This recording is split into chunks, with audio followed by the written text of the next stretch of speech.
Tara, almusal po tayo mga lodi ko. Ayan po ang almusal natin ngayon. Nilagang bagyo beans at nilagang itlog. With coffee. Di talaga yan mawawala sa akin kasi adik na adik ako sa coffee.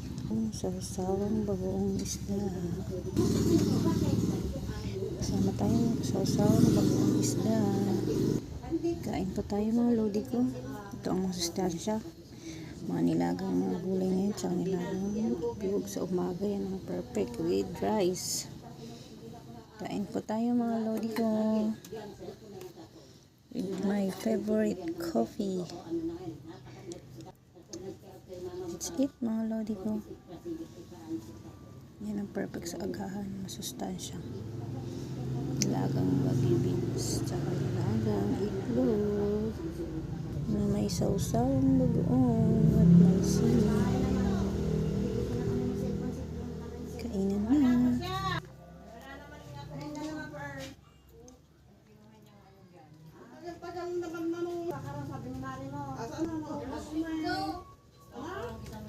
Meron naman, may gitna. Sausaw natin dito, diba? Thank you for watching.